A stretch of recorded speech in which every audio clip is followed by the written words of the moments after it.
On this edition of In the Life, some of our best stories on the African American experience with guest host RuPaul. From the pioneering prose of James Baldwin to the revolutionary Reverend Irene Monroe, plus a health crisis facing the black community, and remembering Ruth Ellis. All this and more on In the Life, America's gay and lesbian news magazine. In the Life is funded in part by the H. Van Ameringen Foundation. Additional support provided by William J. Resnick, Rick Weiland, Peter Zimmer and Jim Stepp, the Colin Higgins Foundation, the Gill Foundation, the Snowden Foundation, the Mitchell Gold Company, in the hopes of eliminating all types of fear and prejudice, and the annual support of In the Life members like you.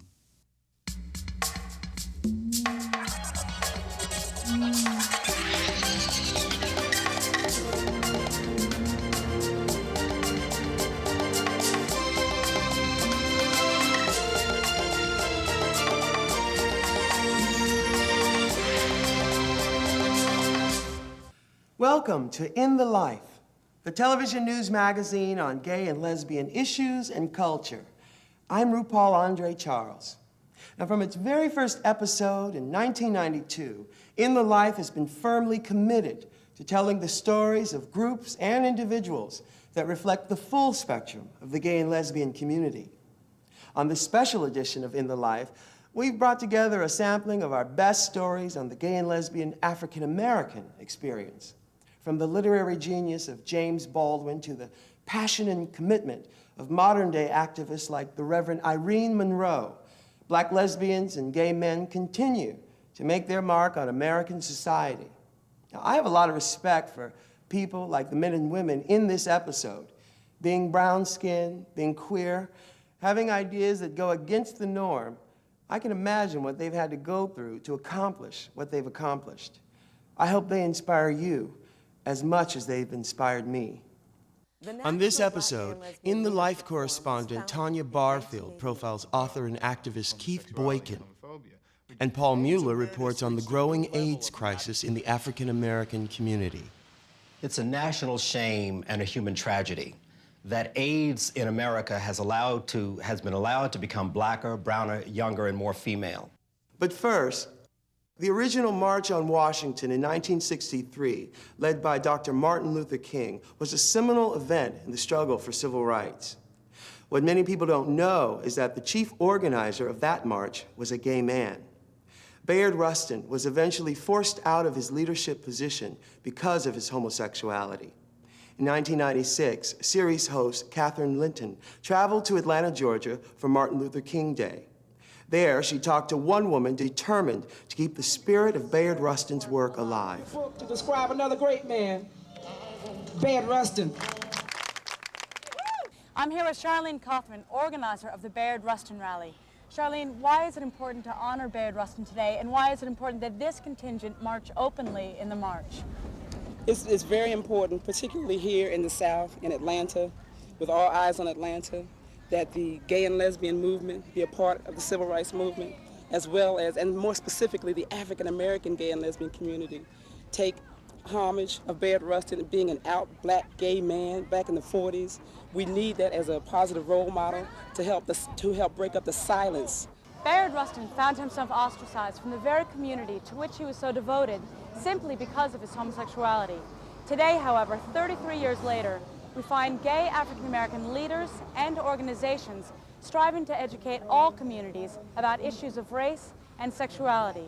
One emerging leader is the head of the National Black Lesbian and Gay Leadership Forum, Keith Boykin. Here's Tanya Barfield with the story. The National Black Gay and Lesbian Leadership Forum was founded in 1988 as a means to combat racism, sexism, and homophobia. Keith Boykin was fresh out of college in '88.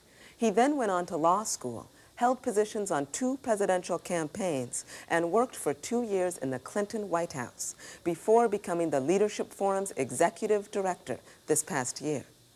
Today, through education programs and coalition building, Boykin and the Leadership Forum worked to strengthen existing institutions for black gay men and lesbians and bridge the gaps between diverse communities and identities. Much of our work as an organization is in educating the various communities that the members are part of. So, for example, we would go to the black community and educate them about homosexuality and homophobia. We'd go to the gay and lesbian community and educate them also about racism and about the causes and concerns of African Americans. So there's a duality that takes place, and we work on sort of bridging the gap between the two communities that we represent. From my personal perspective, it's important not to fall into the trap of creating a hierarchy of oppression, where one part of your identity becomes less important than another part. Mel Boozer, who spoke at the 1980 Democratic Convention as an openly gay representative from the District of Columbia, made a statement that I think is very profound and reaches me as well. He said, "I know what it feels like to be called nigger, and I know what it feels like to be called faggot, and I can sum up the difference in one word: none." Boykin joined the Clinton White House staff in 1992 when he was hired by George Stephanopoulos. While there, he often worked on issues of concern to the gay and lesbian community, and he was instrumental in organizing the landmark White House meeting between Clinton and gay leaders in the spring of '93. He left the White House in 1994 and began work on his first book. The book is called One More River to Cross, Black and Gay in America, which will be published by Doubleday this year. The purpose of the book, when I set out to write it, was to describe the experience of what it feels like to be both black and gay. I interviewed hundreds of different people from across the country, some of whom were black and some were not, some were gay and some were straight. I learned that black people are not as homophobic as people seem to think that they are, that we are. In fact, my analysis seems to indicate that blacks are probably less homophobic than other communities. We have to make sure that we understand that the black community is also the community that elects, by and large, members of the Congressional Black Caucus, who are, for the most part, the most supportive group in Congress of any demographic group on gay and lesbian issues. That support was recognized last October with an award to the Congressional Black Caucus by the National Gay and Lesbian Task Force. Well, there are a few really high-profile homophobes in the black community, like Minister Farrakhan, who completely, I think, distort the representation of what the rest of the black community thinks about these issues. It was Farrakhan's Million Man March last October that presented Boykin with one of his first major issues as executive director. The National Black Gay and Lesbian Leadership Forum Board of Directors met in September of 1995 to discuss the issue of the Million Man March. At that time, there was some concern about whether we wanted to encourage our members or other black lesbians and gay men to participate. After very serious and careful discussion and debate, we decided that we would encourage people to participate, but only if they were to do so openly and visibly about who they were, not to hide a part of their identity or not to be ashamed of who they were. And certainly there to be ready to challenge any sort of homophobia that might come up or any sort of instances of sexism that we felt were of concern. So it was important that we participate, and we participate on our own terms. After that decision was made, we organized a series of activities around the march, cultural, social, political activities, including our own rally. And we marched onto the mall where the event occurred, and we were warmly received, very enthusiastic, positive responses. I felt all along the march route.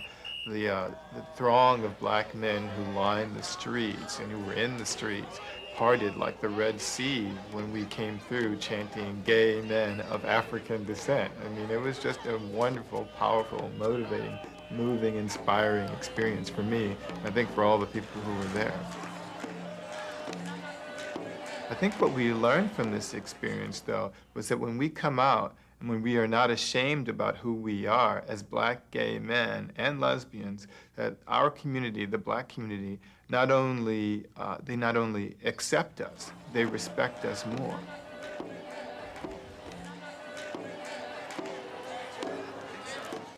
In April, Keith Boykin spoke at the Millennium March on Washington about the importance of diversity and inclusiveness in the continuing struggle for gay and lesbian civil rights.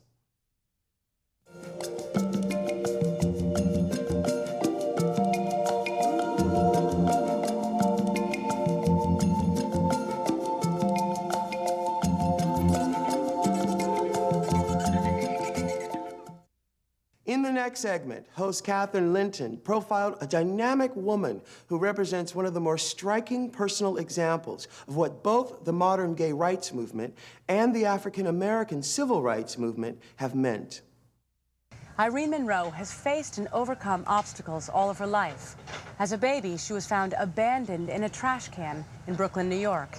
Today, the Reverend Irene Monroe is one of the most outspoken and accomplished African-American theologians.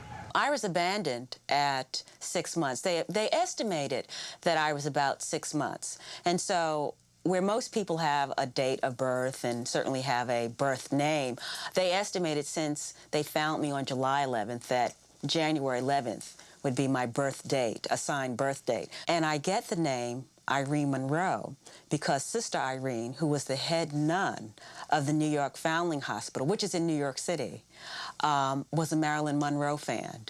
And so she named me Irene Monroe. Just looking at my life, I grew up in a economically distressed enclave of Brooklyn, New York, with foster parents who unfortunately were functionally illiterate. And they also, as example, showed me the difficulty of not having an education. So education was absolutely essential. Irene and her new family partner Dr. Thea James, an emergency room physician, and their dog and cat live in Cambridge. Irene and Thea have been together for 5 years. Thea is my best friend. My, as they say, my bestest of friends. She's really my best friend. She runs this race with me. She would say she's more disciplined. She is. I'm a little scattered. She wakes up in a good mood every morning. She's always smiling. As a matter of fact, when I first met her, I thought it was a little weird that she'd wake up in the morning and she'd sing to the animals. You know, she'd sing to the dog, she'd sing to the cat. I thought it was a little strange. But now, you know, I'm used to it and I appreciate it. And it's a wonderful thing, you know, to wake up to someone like that every day. She's really learned what it can be like to have your partner as your best friend, and how wonderful it can be, and how it can go on and it can last forever. And I probably in turn have learned that from her. Having graduated from Wellesley College and Union Seminary, Irene is now a doctoral student at Harvard Divinity School, where she is the head teaching fellow for Reverend Peter Gomes. Peter Gomes has been a mentor, I have to say, in my life here at Harvard. It's been quite difficult being an African-American lesbian doctoral student, and particularly at the Divinity School. So I haven't had very much mentoring, and being his head teaching fellow has been a wonderful gift. Irene has standards, very high standards, and she takes no nonsense. She's been there, done that, and she's also a first-class academician, so she knows all of the academic games. So she's perfect in a place full of hustlers and poseurs, such as Harvard College. You can't get away with anything with Irene, and I'm glad she's working for me and not against me. In his 1997 national bestseller, The Good Book, Peter Gomes wrote that the Bible was being misinterpreted by the religious right in order to exclude gay and lesbian people from the kingdom of God. Well, I say that there's a tremendous burden of moral responsibility and guilt on anybody who would presume to exclude gays and lesbians and sexual minorities from the kingdom of heaven. And any Christian who presumes to speak that invites divine wrath and retribution. That is the most arrogant and wicked assumption on the part of fallible human beings of divine power. And everything that we know about God is contrary to that parochial, petty little point of view. So I think the good news, the gospel for gay people is that you may have a beef with the church, and the church may even have a beef with you, but you don't have a beef with God, and God certainly doesn't have one with you. I do think that as lesbian, gay, bisexual, and transgender people, we need to take back the Bible. The very tool that's used as a as a tool of oppression, we can turn that around to be a tool of liberation. African Americans did that clearly when the Bible was certainly used as the legitimate biblical sanction for slavery, and we've turned that around as a tool of liberation. Women have turned the Bible around as a tool of liberation, and it's now our time to do the same. Through her preaching, her participation in seminars and conferences across the country, and her weekly column, which appears in a Boston newspaper, Irene is fulfilling her call to be what she terms a public theologian. It's important that those of us who are queer theologians to make ourselves accessible in a way to explain to our community how religion is used against us, but at the same time can be used to liberate us. She's out there, she's getting her hands dirty, she's out there among the people. So I see her role, I see her theology as coming from doing that kind of work. It's certainly not, my experience of her is that she's certainly not doing theology from the ivory tower. I mean, she's taking theology back where it belongs, on the street, in the newspaper, on the radio, on television. She talks theologically to people who don't know she's talking theologically, which probably is the best way to do it.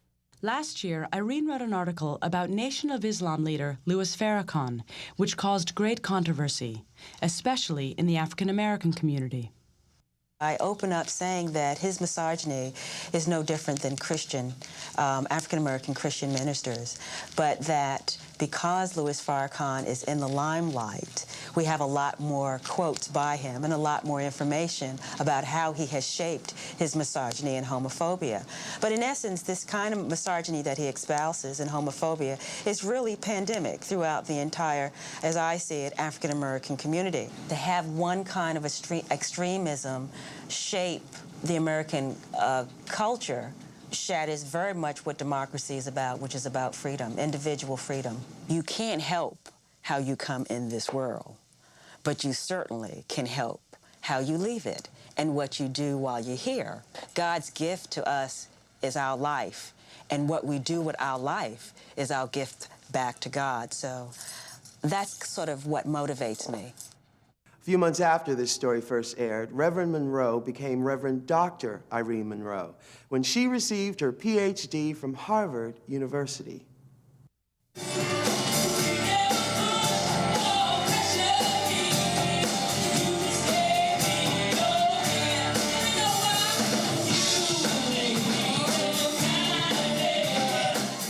The Lambda Legal Defense and Education Fund pursues litigation in every area of the law that affects lesbians, gay men, and people with AIDS.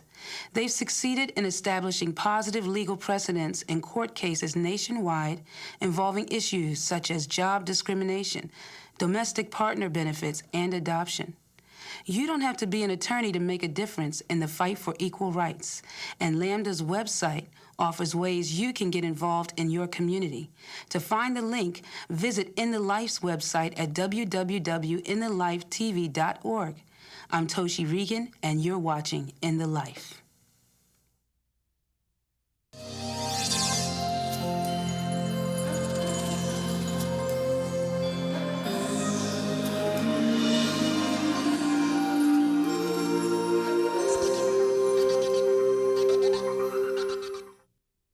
During its fourth season, In the Life spoke with renowned writer Randall Keenan about a new series of books aimed at young adults entitled Lives of Notable Gay Men and Lesbians.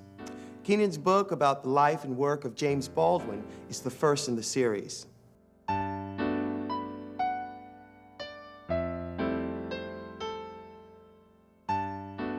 I think most young adults do not, especially gay and lesbian young adults, do not have role models. And so that underscores how important this series is.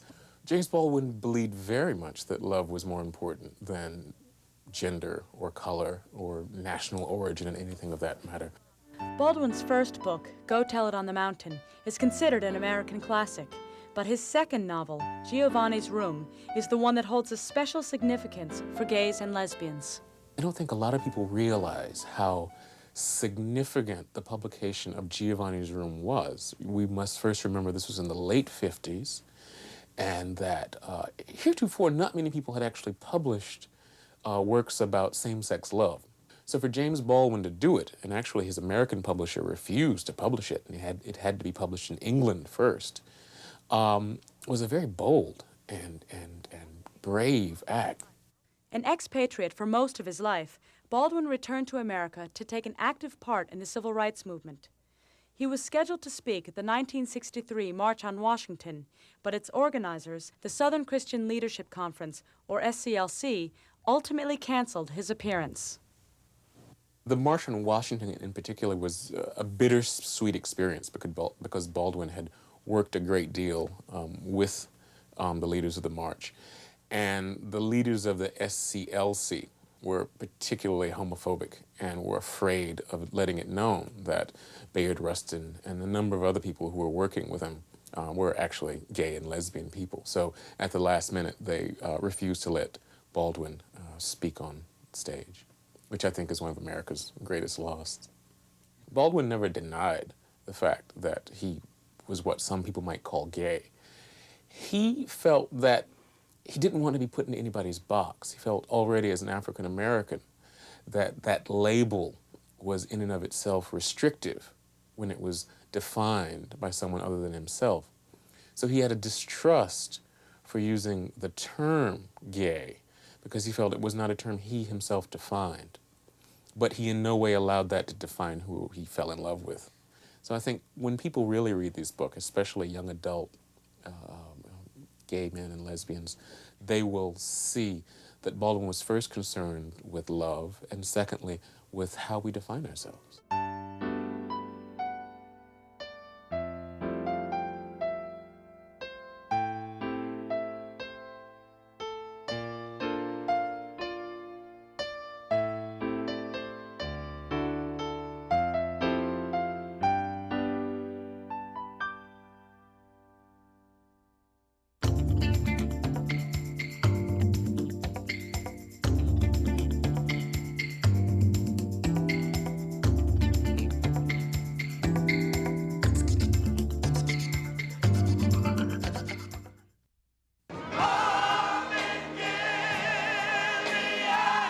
On this episode's In the News, the Balm and Gilead, a national organization that works through black churches to stop the spread of AIDS in the black community, sponsored an event on December 1st, World AIDS Day. Let us let go of pride, of shame, of denial. Let us break the silence. Let us the live simulcast worship service linked churches in Harlem, New York to Soweto, South Africa. The program was designed to raise international awareness of the role churches must play in addressing HIV and AIDS. That the church exists to address human hearts and human hopes. I believe it is wicked for the church. It is wicked for church folk. It is wicked for people who believe in the teachings of Jesus Christ to turn their backs, to close their eyes, and not address the epidemic of AIDS in our communities. The alarming statistics on the rate of infection in African and African American communities fostered not only a sense of urgency, but also a renewed commitment to fight the epidemic.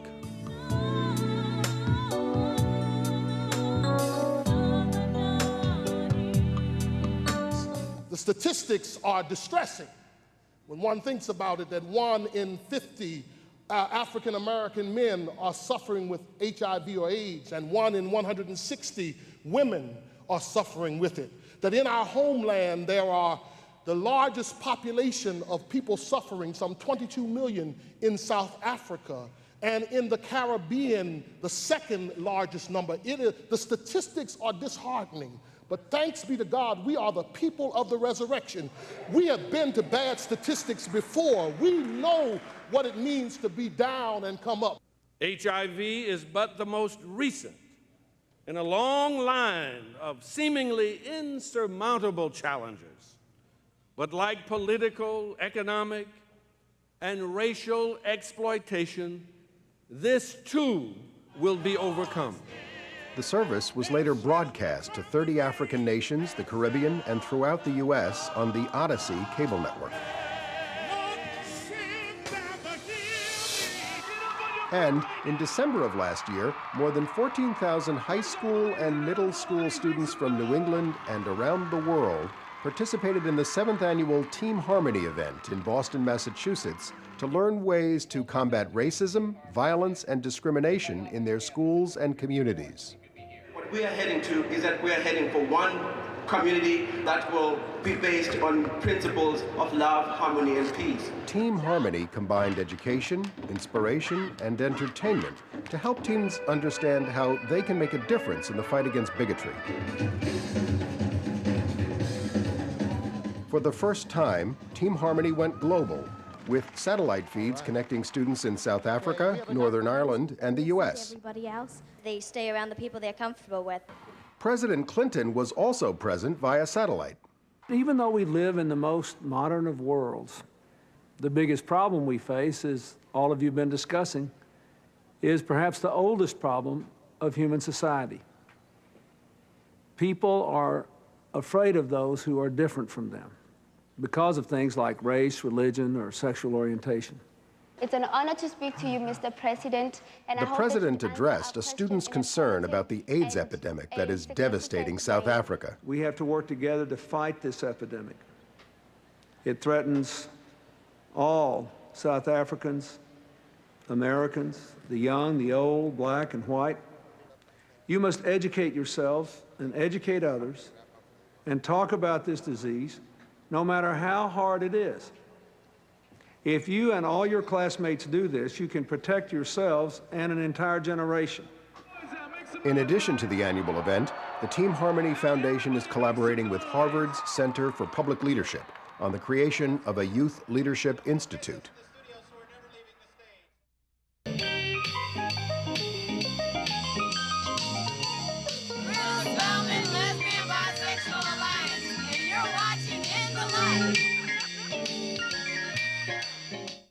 Still to come on In the Life. The AIDS epidemic and the black community, and remembering pioneer Ruth Ellis. But first, one of In the Life's most inspiring segments opened in Washington, D.C., where in 1996, the massive AIDS memorial quilt was displayed on the Great Lawn in its entirety for the last time. Catherine Linton filed this report. During this weekend, an unending litany of the names of the dead rang out from podiums around the perimeter of the quilt. Many of those who read from the list also shared their own story of living with AIDS. One of the 2,000 people lending her voice is a fierce and brave woman, a lesbian, a woman of color, a mother of two, and so far a survivor on a mission to leave her mark. We are here to remind our government that the AIDS community is not just panels in a quilt. The AIDS community is living, breathing, working, and voting Americans. We bring you now a day in the life of Michelle Lopez. Guys, what do you want for breakfast?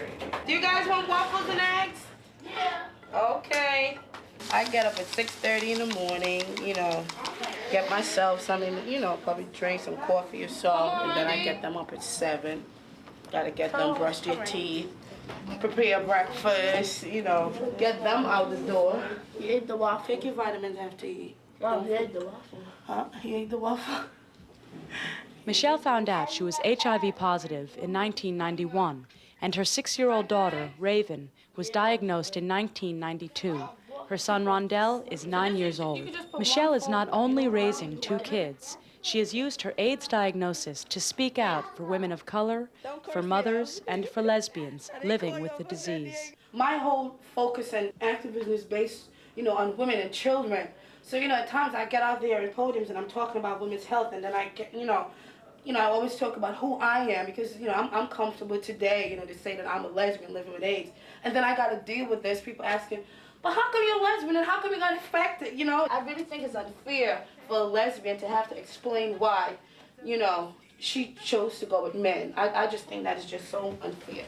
All right? So tell them, say we'll see you soon. See you soon. Come, let's go. Raven knows that she's infected, but I gotta be honest, she does not identify with what society says about this disease. So she thinks it's something glorious, you know. She would say to people, you know, Mommy and me, guess what? We have a germ, and the two of us, you know, our germ is called HIV. We're HIV positive. And she says it with a smile, you know, because she just looks at it. I think she looks at like some kind of special bond that me and her has. Rondell, on the other hand, he sees me, you know, around doing, you know, a lot of activism work. He has seen me in magazines, he's seen me on television. But then he sees the sides when, if I'm in the house and I'm not feeling well. If I goes into the hospital, if I'm not feeling well, or Raven goes into the hospital, or Raven's not feeling well, he goes crazy. After walking the kids to school, Michelle gets herself ready for work. Maintaining Raven's health care in mind. With Raven's, it's a lot easier because I make sure she gets to her doctor's appointment and she gets her meds. I'm gonna be honest, I neglect myself a lot. And this is really the norm with a lot of women that I know who are HIV positive. We run around, we take care of the household, we take care of everyone else. But it's like our own health, you know, it's like on the back burner. You know, I really have to, you know, be honest. If I don't take care of me, I'm not gonna be here to take care of Raven and everyone else in Rondell who I want to take care of. I actually began to get involved in the struggle and the fight for AIDS in '92, actually. This was when my daughter was diagnosed. So I actually started going down to ACT UP, New York. You know, I gotta be honest, it was a group of Caucasian lesbians that was organizing this demonstration. So it was a bit of intimidation, but then it was actually part of, let me see how much of an effort they're really making to address all women's health, all women of, you know, living with AIDS. So I asked the question, is there anyone here working on issues for women of color living with AIDS? And, you know, what about lesbians? So I asked a question and got involved. This is the poster of the agency that I work for. It's a women's health organization, and believe it or not, this organization got funded in 1992 to do HIV primary care. It's a family planning organization, and when they got funded to do HIV primary care, I was the first client that they had. And at that time, you know, I was actively using, I was homeless at the time, just, you know, out there. We go back out into the community, we educate women about HIV prevention, risk reduction. I do safer sex workshops and, you know, talking about, you know, the issues surrounding women's health care. Oh my God, am I gonna be able to walk? I gotta go to Central when I leave here. I want to welcome everyone to Women's Center. The Women's Center has been in the community for 25 years. At CFPC's Women's Center in the Bronx, Michelle has been working with Dr. Milano to expand healthcare services to lesbians. Michelle Lopez. She's been a client, co-worker. In her work, Michelle talks about her own life as a way to help others. My daughter's results, when it came back positive, as I said, it was actually my waking up call. And that's actually the time that I started looking at me as an individual, starting to address recovery. It was not until actually, and I'm gonna be honest, 1993, that I actually identify a group of people who actually says, Michelle, it is okay. It is okay to be gay. It is okay to be who you are. You're living a productive life. You have come from a path where, you know, your drug use and your past history has influenced what is going on with you today, but you are still somebody and you're still a human being, and that's what actually really made me decided then, well, I can go on with my life. So I can actually say I came out being comfortable with myself and my sexuality as a woman living with AIDS, but it took a diagnosis of HIV for me to actually pay attention to my life and start, you know, dealing with, you know, what I'm feeling within myself. You ready? Yeah, because she got the Emma, and that area is nice and numb. Can't look. Before meeting Rondell at home for Halloween, Michelle takes Raven to the hospital for blood tests. Okay? And you're gonna go home and be a nice pink Power Ranger? The challenges of, being a mother, living with AIDS, single parent, you know, you have two choices. Either you're gonna get up and do something about it, fight, or you can do what some people conceive the norm as someone with AIDS. You get AIDS, you get diagnosed, you wither away, and you die. I choose to fight, and I choose to challenge this disease and do the best that I can to maintain myself and my kids and try to be a good mother. And a Ranger kiss.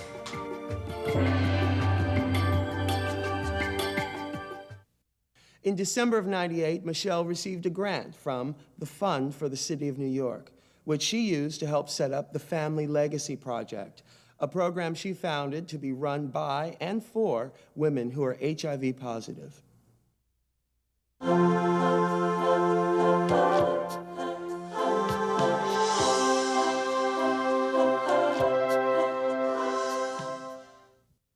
On this episode's In the Arts, Gina Rivera, Michelle Lamar Richards, and MC Light star in the romantic comedy A Luv Tale. Written, produced, and directed by Sidra Smith, the plot follows the romantic adventures of photographer Taylor James as she falls in love with magazine editor and older woman Candace Montgomery. I'm complete when I think of you. You're in my life forever, if only in my dreams. The 45-minute film was executive produced by Tisha Campbell Martin and won Audience Choice Awards at the Hollywood Black Film Festival, the Atlanta Film and Video Festival, and the Tampa International Gay and Lesbian Film Festival. Did y'all get busy? Shut up. Okay. The filmmakers are currently planning an expanded feature-length version of the film, with production slated to begin this spring. Take this shot. There you go. Okay, all right. There you go. Get it, girl. Get it, girl. Get it. Last November, In the Life alerted viewers to an acclaimed comedy called Punks that had film festival audiences cheering. Lenny Kravitz? He makes me wet. The artist formerly known as Prince. Oh, do you remember the Inside album jacket to 1999? Directed by first-timer Patrick Ian Polk, Punks follows the escapades of a group of gay African-American men in West Hollywood. The big thing that attracted me to the piece was that the four guys in the film were men of color who were not killing each other. You know, it's like, yeah, I'd like to be a part of a film where, you know, we're actually shown loving each other. You know, that we do love each other and that we do care for each other and that we do try to take care of each other.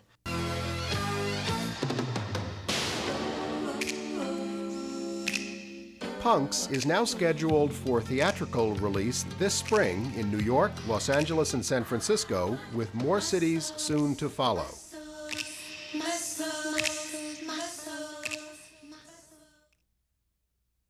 In 1999, In the Life confronted the troubling reality that along with diversity can come disparity.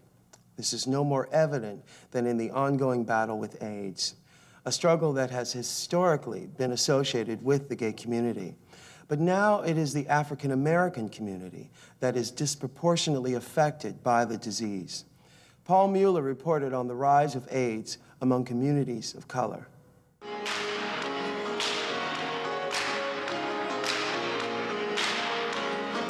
Kwanzaa, a unique celebration of African American people and culture. 1998 marked its 32nd anniversary, observed by more than 13 million people worldwide.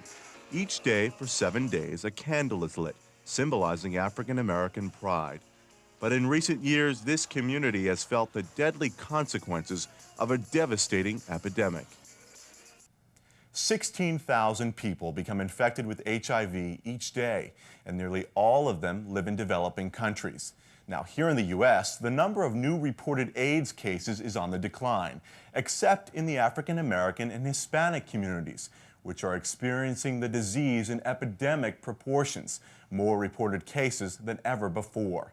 According to the Centers for Disease Control, nearly 45% of the new reported AIDS cases in 1997 were among blacks, even though they account for only 13% of the population.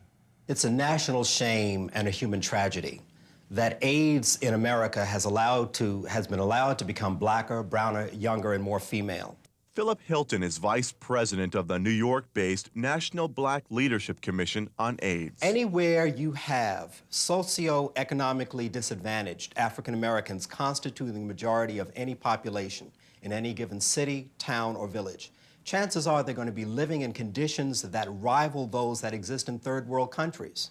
We do not have access to quality health care, if we have access to health care at all. Some people find out about HIV after they've been infected, but that doesn't mean it's too late to stay healthy. Kevin Hardaway tested HIV positive 3 years ago. he remembers how he felt when his doctor broke the news.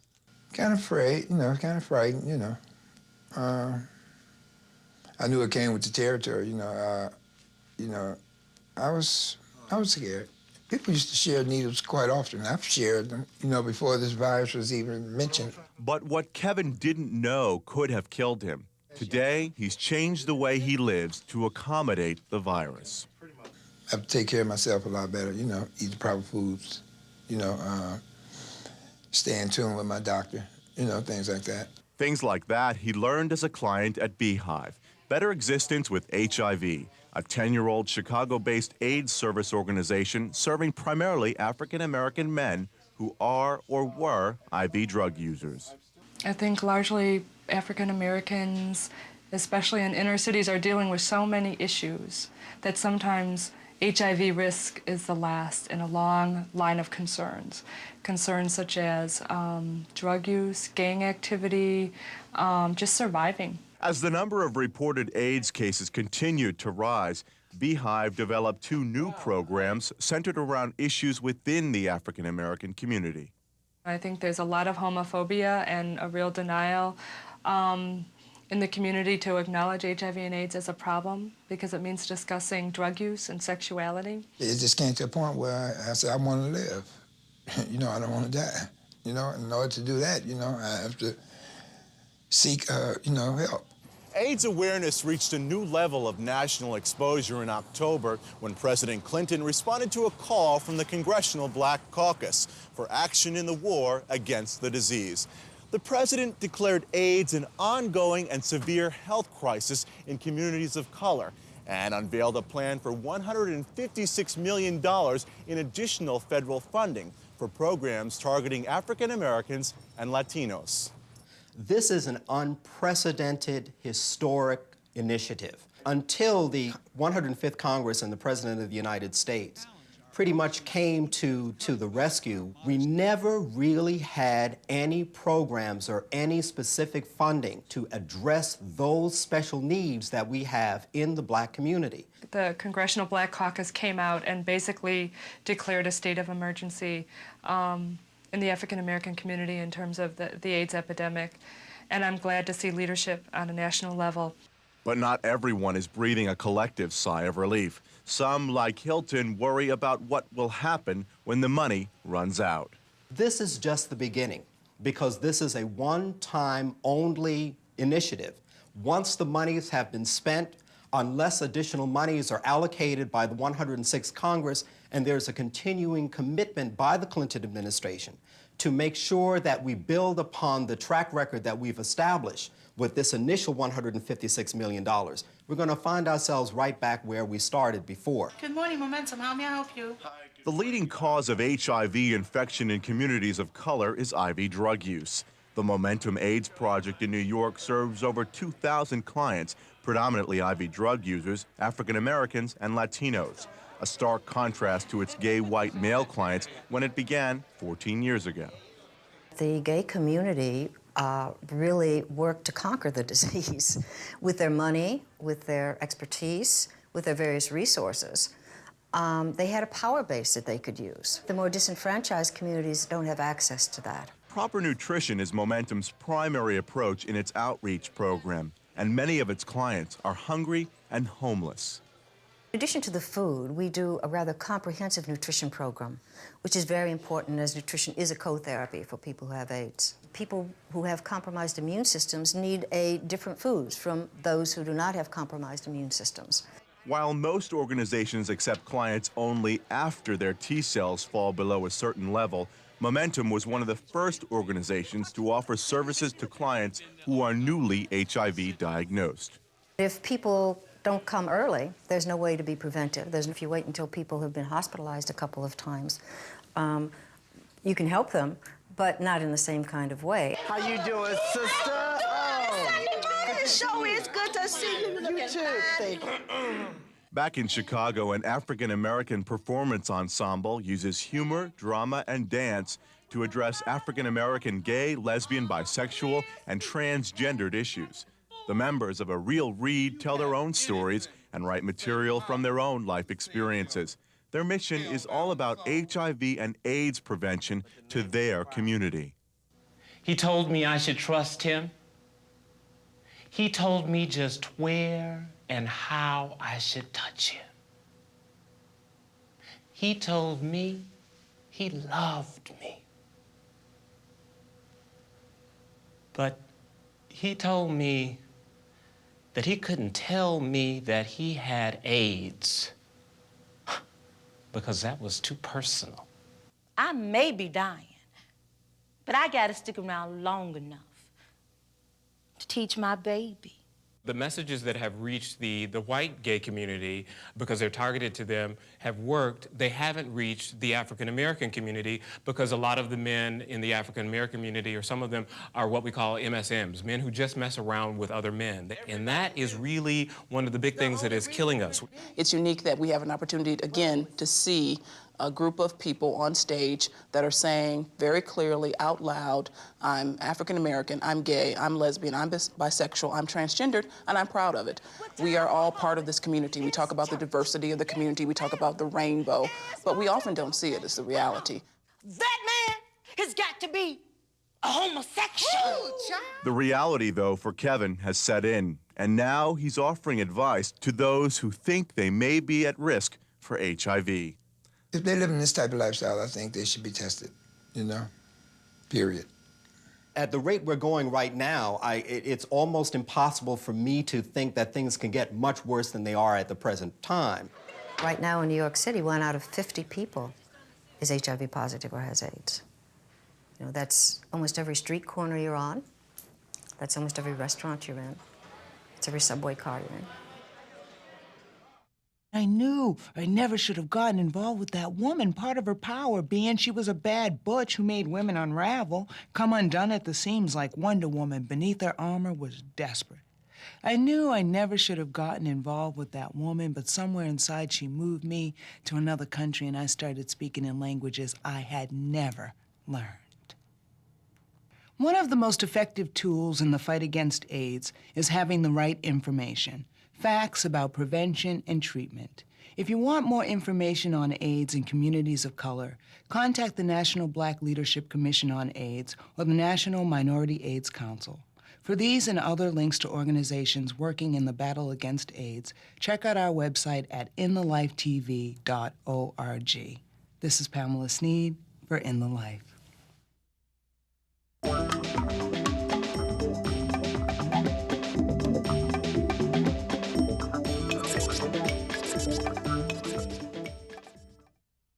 In April 2000, In the Life spotlighted a documentary about a woman whose life spanned more than a century. Ruth Ellis was proud of being an African American, a lesbian, and out of the closet for most of her 100-plus years. Now, this remarkable story could have been left untold, but award-winning director Yvonne Welbon felt compelled to document Ellis's inspirational life. When was the last time you had sex? Oh, I guess I was about 95. Ruth is like us. She's a person that has lived, as she says, an ordinary life. And to me, she's had a few extraordinary moments. My name is Ruth Sharon Ellis, and I was born July the 23rd, 1899, in Springfield, Illinois. The first time I ever saw Ruth Ellis, she was dancing. I was at the National Women's Music Festival in Bloomington, Indiana, and I was trying to figure out how old she was. And the next day I found out she was 97. I was really surprised at her age and her vitality. That's how I met people, dancing. I'd go up and ask them, may I have this dance? And they said, sure. The more I talked to her, the more I realized that there was an amazing history in her. The biggest challenge was trying to figure out how to tell her story. I was in high school when the armistice was signed. That was a big day. Oh, 5 and 10 cent store, they sold out of tin pans and things. Oh, we had quite a day. I made a decision to edit it historically. So we started at the beginning of the century and we just kind of go through her life and kind of make it a social history documentary. Martin Luther King made a way for the black people to have more privileges than they've had. The greatest thing I ever attended was when they had the march here in Detroit. you come in and you think you're going to hear this story about a black lesbian, but what you end up hearing is an American history story as lived by a black lesbian. I wasn't in what you call a closet. Never. I didn't have anybody to... Now, my mother died early in life, so I didn't have to worry about that. But my dad and I had 3 brothers. I never heard anything from them concerning me, except one night. My girlfriend and I made a little bit too much noise. My dad told me, next time you girls make that much noise, I'm going to put you out. As a lesbian and African American living in the 1940s and 50s, Ruth Ellis witnessed many cases of discrimination and homophobia. So, together with her lover Babe, they opened their home to the disenfranchised. And soon the place became known as the gay spot throughout the Midwest. It was sort of a haven for the young people who didn't have any place to go. Mostly it would be men. Boys would come in, and we'd let them stay there until they'd get on their feet. If they get a job, something like that, or maybe they wanted to go to school. In Detroit, they're actually building a gay and lesbian center for teenagers who are street teens who are gay and lesbian, and they're naming it the Ruth Ellis House in her honor. What was your greatest accomplishment? Joining the lesbians. I think that the lesbian community was dying for Ruth. I mean, it was like, you know, where are our foremothers? You know, has anybody been on this path before us? And I mean, it isn't just that we welcomed her. It was that we really wanted and needed to have a connection. One of the things that Ruth says has changed for her the most is that she is more out. She's out and she's proud. She's very out in her building. If anybody ever makes a homophobic comment, she goes, you know, when you're talking about them, you're talking about me. Did you want to see the old gym? I want to see the old gym. Okay, we're not too far from there, so. My favorite moment in the documentary is when Ruth Ellis returns to Springfield and visits her high school and takes one last run around the gym. Every time I see that, it still kind of brings a little tear to my eye. Meeting Ruth Ellis changed my life in a number of ways. I count her now as one of my friends. The main thing that has happened is I've kind of taken on some of Ruth's life philosophy. She doesn't let little things bother her. She, which is great because I think you live longer, right? If you just don't get stressed out over the little things. Inhale, And what other secrets of longevity did the filmmaker learn? She does stuff like she always drinks 32 ounces of water every day. And, you know, I mean, she has these basic things that she does. Get on this old bike and go town. One of the things that I think that keeps Ruth so vibrant and energetic is that she exercises all the time. Ruth couldn't believe that so many people were interested in little old her. Ruth has received hundreds of emails because of this movie. And one of the most amazing was a woman said, I'm white, I'm heterosexual, I'm 6'1", because, you know, Ruth is 4'8", okay? And you would think that we are opposites, but we're not. And in seeing your story, I'm seeing myself. Living with Pride, Ruth Ellis at 100 has played at many film festivals and was recently part of Creatively Speaking 2000, Visions of New Black Filmmakers at Aaron Davis Hall in New York City. I think it's a wonderful piece of filmmaking. It highlights the fact that there are many aspects to the African American community. The fact that Ruth is a lesbian, has been around and out for over her lifespan is really phenomenal. I think she was really a pioneer in a lot of ways. May I present Dr. Ruth Ellis. The reason I called it Living with Pride is that she has always been true to herself. She's never been ashamed of who she is. She's always lived her life with pride. And I think if she can do it, we can do it. That's it for this show. Thanks for watching, and we will see you next month.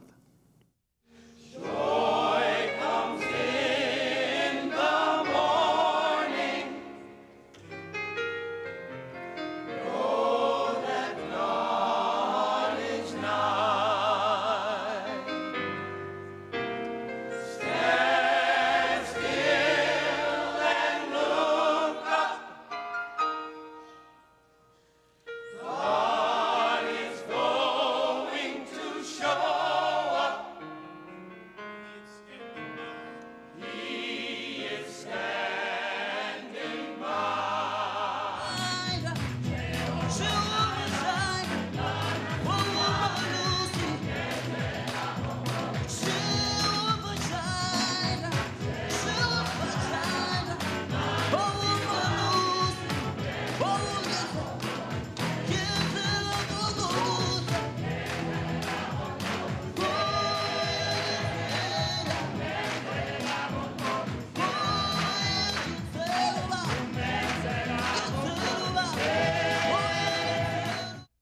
In the Life is funded in part by the H. Van Ameringen Foundation.